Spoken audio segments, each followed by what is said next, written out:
ബഹുമാനപ്പെട്ട അബൂബക്കറുൽ ബഗ്ദാദി റളിയല്ലാഹു അൻഹു വലിയ മഹാനാണ്. അബൂബക്കറുൽ ബഗ്ദാദി റളിയല്ലാഹു അൻഹു ഒരു വഴിയുടെ ചാരത്ത് ഇങ്ങനെ ഇരിക്കുമ്പോ ഒരു സഹോദരൻ വന്ന് പരാതി പറയുകയാണ്, തങ്ങളെ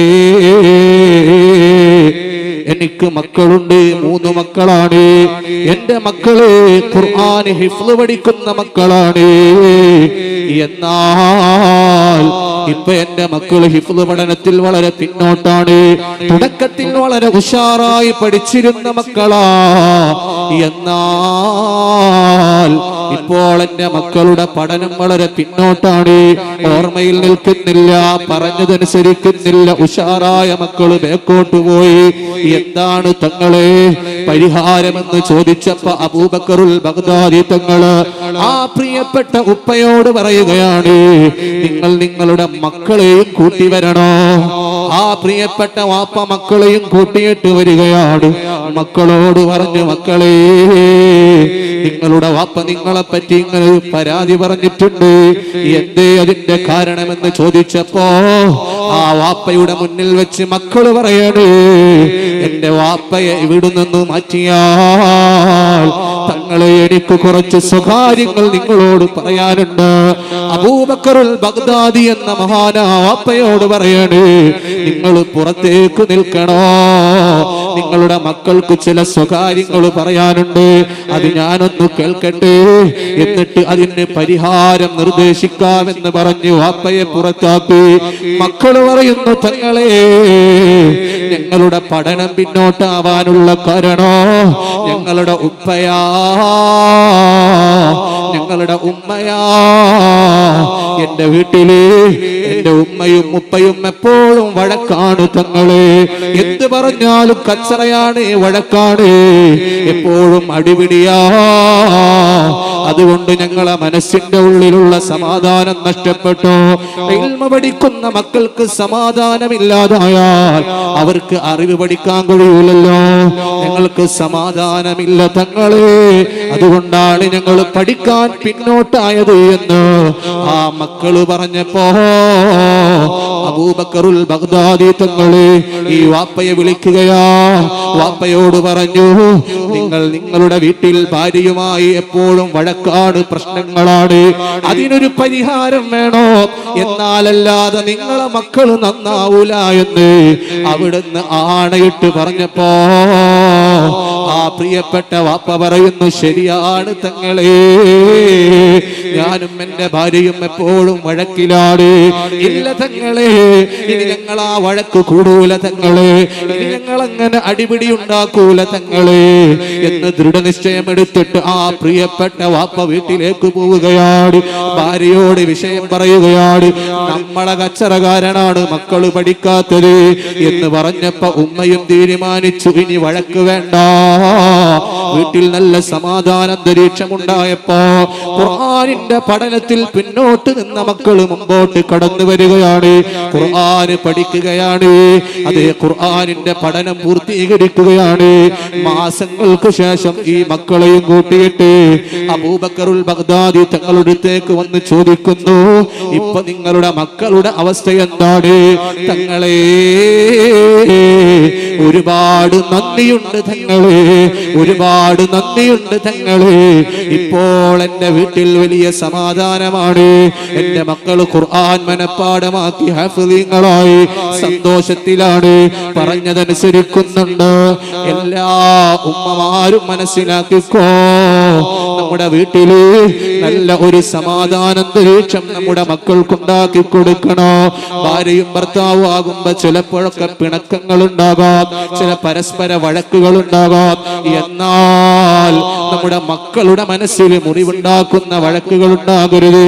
ഭർത്താക്കന്മാര് ഭാര്യമാരെ എപ്പോഴും കുറ്റപ്പെടുത്തുന്ന സ്വഭാവം ഉണ്ടാകരുത്. എന്ത് ചെയ്താലും കുറ്റം, എന്ത് ചെയ്താലും പ്രശ്നം, ആ ഒരു ശൈലി നമ്മൾ അവസാനിപ്പിക്കണം. ഉമർ ഇബ്നുൽ ഖത്താബ് റളിയല്ലാഹു അൻഹുവിനോട് ഒരു ദിവസം മുത്തായ തങ്ങൾ പറയാണ്, ഉമറേ, നീ എനിക്കൊരൽപ്പം വെള്ളം കൊണ്ടുവന്നു തരണം. കൊടുക്കണം ഉമറേ. ബഹുമാനപ്പെട്ട ഉമർ ഇബ്നുൽ ഖത്താബ് തങ്ങൾ വെള്ളമെടുത്ത് ഹബീബായ തങ്ങളുടെ മുമ്പിലേക്ക് വരികയാണ്. ഹബീബായ തങ്ങൾ ആ വെള്ളം കുടിക്കുന്നതിന്റെ മുമ്പ് വെള്ളത്തിലേക്ക് നോക്കിയപ്പോ ഒരു മുടിക്കഷ്ണം ആ വെള്ളത്തിൽ കാണുകയാണ്. ആ മുടിക്കഷ്ണം വെള്ളം കുടിക്കുന്ന വെള്ളത്തിൽ ഒരു മുടിയുടെ നാര് ഇങ്ങനെ കാണുകയാണ്. നമ്മളാണെങ്കിൽ എന്താ ഉണ്ടാവുക? ഭക്ഷണം കഴിക്കുമ്പോ ഒരു മുടിയെങ്ങാനും ഭക്ഷണത്തിൽ നിന്ന് കിട്ടിയാൽ പിന്നെ അവിടെ പ്രശ്നമാണ്. ബദറും ഉഹുദൊക്കെ ഒരുമിച്ച് നടക്കും. അള്ളാഹു നമുക്കൊക്കെ ക്ഷമ പ്രദാനം ചെയ്യട്ടെ. ഹബീബായ തങ്ങൾ ഈ മുടി അങ്ങോട്ട് എടുത്തു വെള്ളത്തിൽ നിന്ന്, എന്നിട്ട് ദുആ ചെയ്തു. ഈ മുടി ആരുടെ മുടിയാണോ, ഈ മുടി ആരുടെ മുടിയാണോ അവർക്ക് നീ നല്ല സൗന്ദര്യം കൊടുക്കണേ അല്ലാ. അവരുടെ മുടിക്ക് നല്ല അഴക് കൊടുക്കണേ അല്ലാ. സ്വല്ലല്ലാഹു അലാ മുഹമ്മദ് സ്വല്ലല്ലാഹു അലൈഹി വസല്ലം. ചരിത്രം പറയാ, ആ പ്രിയപ്പെട്ട ഉമ്മ 93 വയസ്സ് വരെ ജീവിച്ചിട്ട് തലയുടെ മുടിയിൽ നിന്ന് ഒരു മുടി പോലും നരച്ചില്ല. എന്താ കാരണോ? അത് ആ ഹബീബായ തങ്ങളുടെ പ്രാർത്ഥനയാണ്. നമ്മളാണെങ്കിലോ മുടി കിട്ടിയാ പിന്നെ അള്ളാന്റെ പടച്ചോനെ അല്ലെ, ഹോട്ടലിൽ പോയിട്ട് വീട്ടിൽ നിന്നോ എവിടുന്നാവട്ടെ മുടി കിട്ടിയാൽ പിന്നെ നമ്മൾ പറയാത്ത വഴക്കുണ്ടാവില്ല. എപ്പോഴും ദേഷ്യം പിടിക്കുമ്പോ ആദ്യം വരുന്ന ദേഷ്യം പിടിക്കുന്ന വാക്ക് പറയരുത്. അങ്ങനെയാണ്. ആദ്യം വരുമ്പോ ദേഷ്യം പിടിക്കുമ്പോ ആദ്യം വരുന്ന വാക്കുണ്ടല്ലോ, അത് പറയരുത്. രണ്ടാമത് വരുന്ന വാക്കും പറയരുത്. ഒക്കെ കുറച്ച് കടന്ന കയ്യ വാക്കുകളായിരിക്കും. പിന്നെ അങ്ങോട്ട് വരുന്ന വാക്കുകളൊക്കെ ഒരു മയപ്പെടുന്ന വാക്കുകളായിരിക്കും.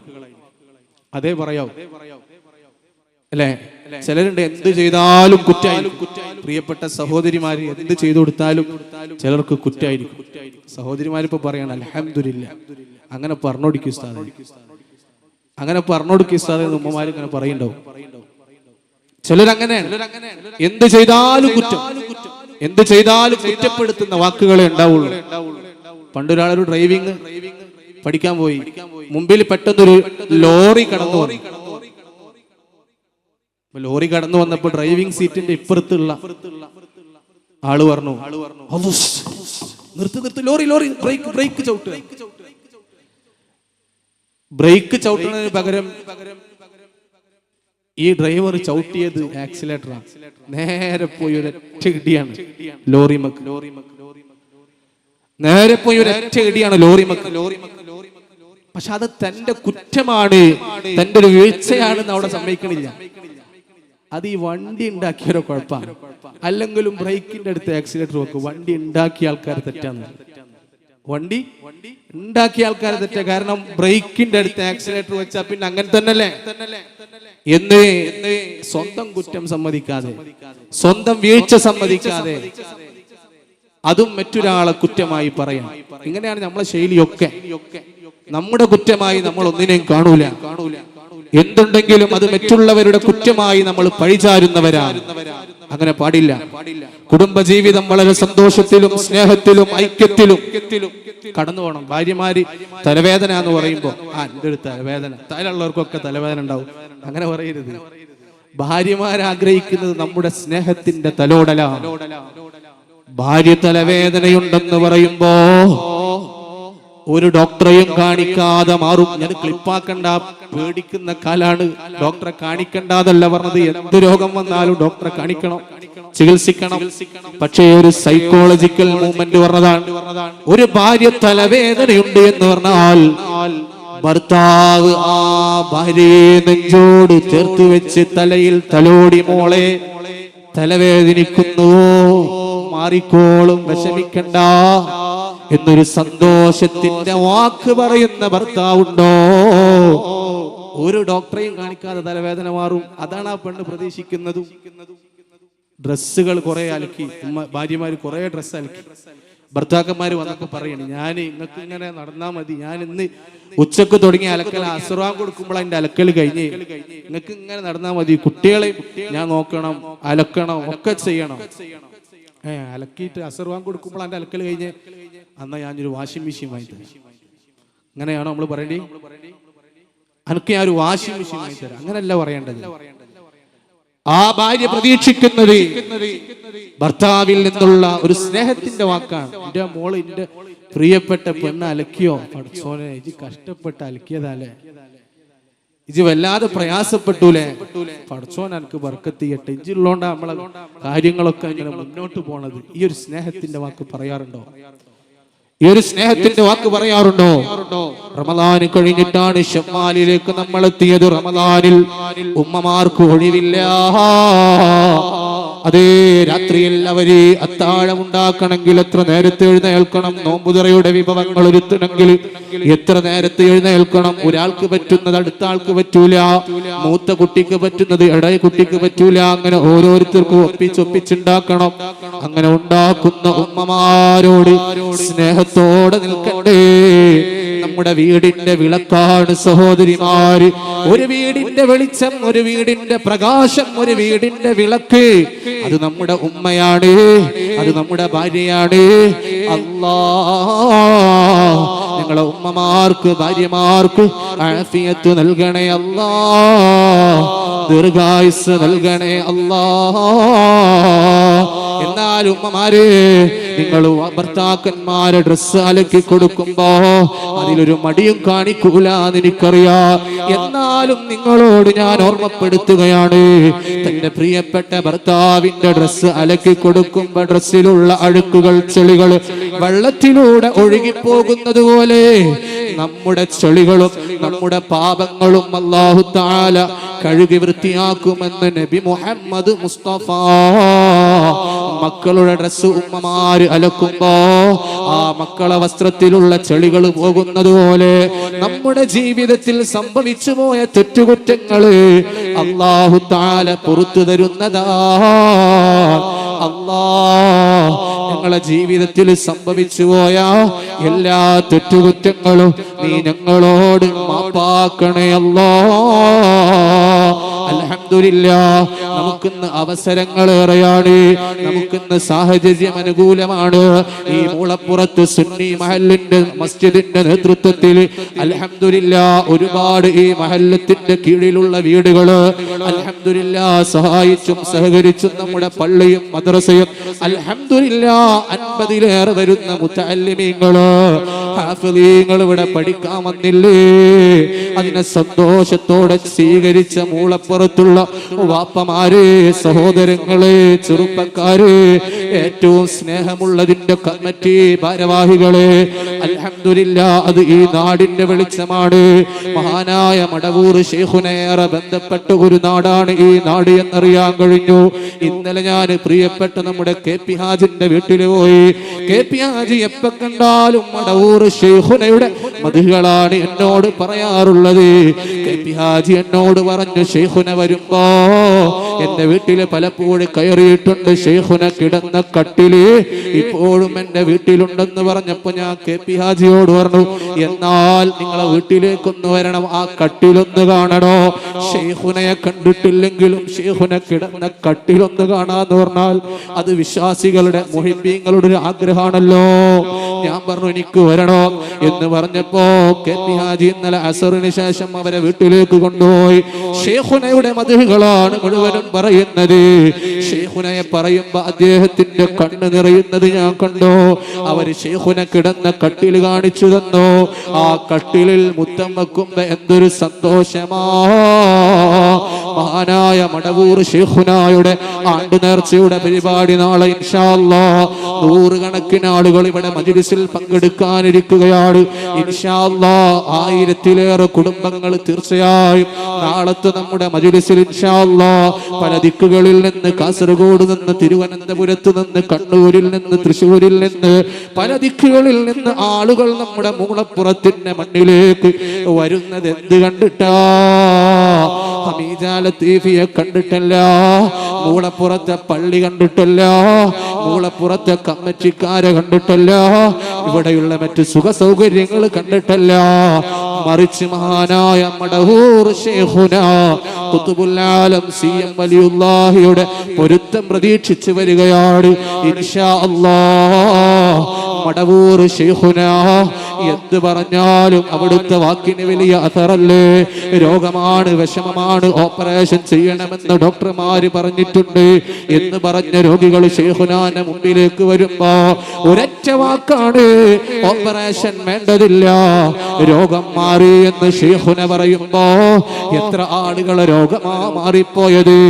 ആലപ്പുഴ ജില്ലയിൽ കുഞ്ഞാമി എന്നൊരു സഹോദരനുണ്ട്.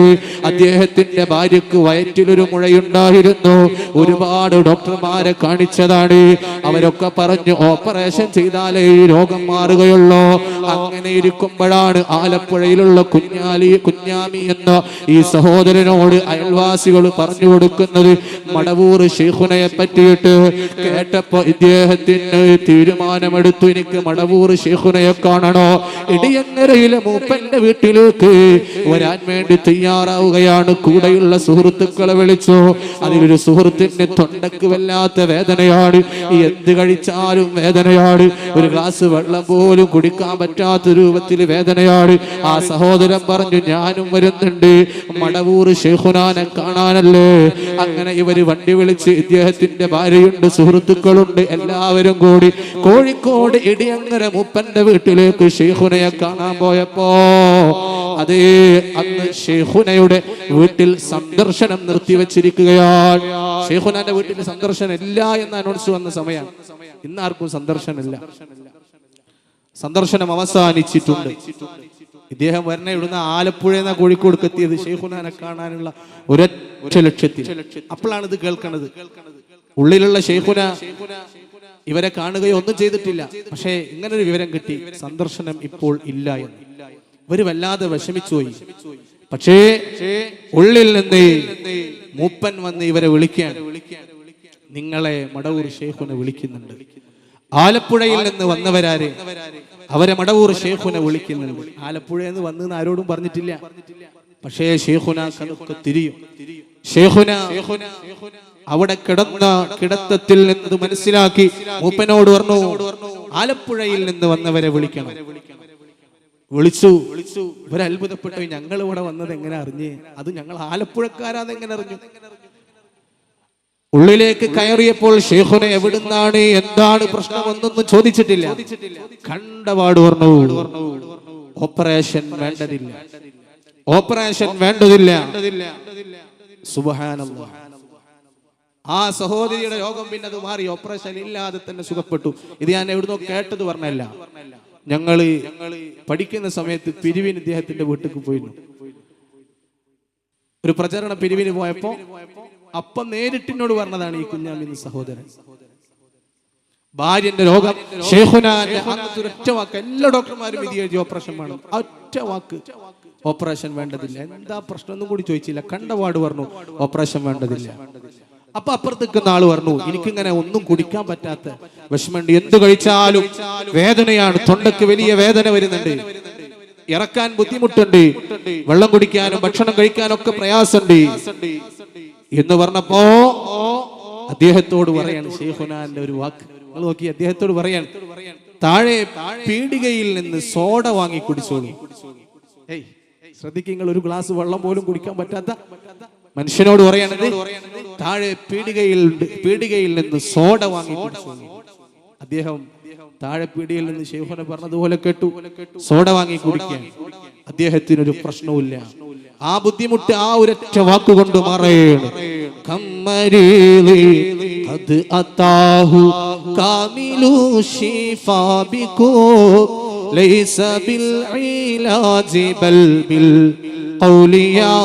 മടവൂർ വലി ചൊല്ലി ലാ ഇലാഹ ഇല്ലല്ലാഹു ലാ ഇലാഹ ഇല്ലല്ലാഹ് ലാ ഇലാഹ ഇല്ലല്ലാഹു മുഹമ്മദുർ റസൂലുള്ളാഹ്.